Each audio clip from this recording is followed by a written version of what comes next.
Hello viewers, আসসালামু আলাইকুম। আজকে আপনাদের সামনে হাজির হয়েছি বহুল প্রত্যাশিত দুবাই ট্যুরিস্ট ভিসা নিয়ে।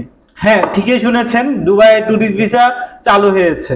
তাই আজকে আপনাদের সামনে হাজির হয়েছি কিভাবে করবেন, কিভাবে করা যায়, কাদের জন্য এই ভিসা, আপনারা কারা কারা অ্যাপ্লাই করতে পারবেন, এইসব বিষয়ে আলোচনার জন্য আজকে আপনাদের সামনে হাজির হয়েছি। সো দেখি কারা কারা এই ভিসার জন্য এলিজিবল। প্রথমত হচ্ছে যারা প্রথমে ইউএই ভিজিট করে আসছেন এবং হচ্ছে যারা গলফ কান্ট্রি গুলোতে আগে ভিজিট করা ছিল তাদের জন্য। আর দ্বিতীয় হচ্ছে যাদের ট্রাভেল হিস্ট্রি ভালো, বিভিন্ন দেশগুলোতে ফার্স্ট কান্ট্রি গুলোতে ভিজিট আছে এবং হচ্ছে থাইল্যান্ড, মালয়েশিয়া, সিঙ্গাপুর থেকে শুরু করে মাল্টি এর ধরনের কান্ট্রি গুলোতে ঘোরা আছে, মানে এশিয়া রিপোর্টেড কান্ট্রি গুলোতে ঘোরা আছে তাদের জন্য।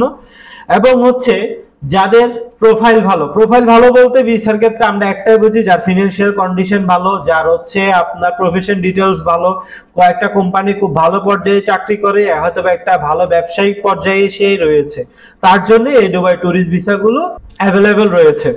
সো অনেকেই প্রশ্ন করতে পারেন, ভাই আসলে আমরা তো সবাই দুবাই ট্যুরিস্ট ভিসা করতে চাই, কারণ এখনই মাত্র খুলেছে, সেহেতু সীমিত প্রসারে এই কিছু ক্যাটাগরির জন্য, যারা আমরা বলতে পারি এক প্রকার ভিআইপি একটি ক্যাটাগরি খুলেছে, ভিআইপি ক্যাটাগরিতে যারা পড়ে তাদের জন্যই দুবাই ট্যুরিস্ট ভিসাটি রয়েছে। সো আমাদের ভিউয়ার্সদের মধ্যে এই ধরনের ক্যাটাগরিতে যারা আছেন অবশ্যই তারা আমাদের সাথে নক করবেন এবং জানাবেন। এবং এছাড়াও অন্য কেউ যদি কোনো কোয়েশ্চেন নিয়ে সন্দিহান আছেন বা জানতে চান, আপনাদের সাথে সরাসরি যোগাযোগ করুন কিভাবে আপনি আপনার ক্যাটাগরিটা যাচাই করতে পারবেন। সো এবার জানি দুবাই এই ট্যুরিস্ট ভিসাতে আপনার কি কি ডকুমেন্টস আপনার লাগবে। অ্যাজ ইউজুয়াল আগের মতো দুবাই ট্যুরিস্ট ভিসাতে যা যা লাগতো তাই, তারপরে আমি একটু শর্ট লিস্ট করে বলে রাখতে পারি। চারটা বিষয় আপনার মাথায় রাখতে হবে দুবাই ট্যুরিস্ট ভিসার জন্য ডকুমেন্টের ক্ষেত্রে। একটা হচ্ছে আপনার ফিনান্সিয়াল ডকুমেন্ট, আপনার ব্যাংক স্টেটমেন্ট, সলভেন্সি, কারেন্ট অ্যাকাউন্টের ভালো একটি ট্রানজাকশন থাকতে হবে এবং সেভিং অ্যাকাউন্টে 3 লাখের উপরে একটি স্টেটমেন্টে টাকা মেনটেন করতে হবে। এবং দ্বিতীয়টি হলো এজ ইউজুয়াল পাসপোর্ট 6 মাসের উপরে মেয়াদ থাকতে হবে এবং হচ্ছে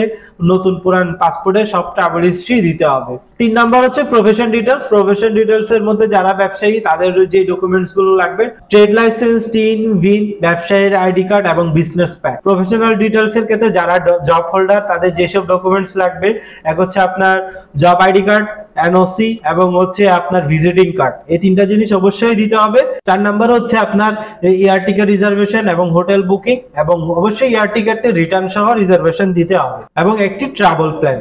এই 4 ক্যাটাগরি ডকুমেন্টস দিয়ে আপনি আপনার দুবাই ট্যুরিস্ট ভিসা অ্যাপ্লাই করতে পারবেন। এই দুবাই ট্যুরিস্ট ভিসায় আপনি যা যা করতে পারবেন না, প্রথমত হচ্ছে ওভারস্টে করতে পারবেন না।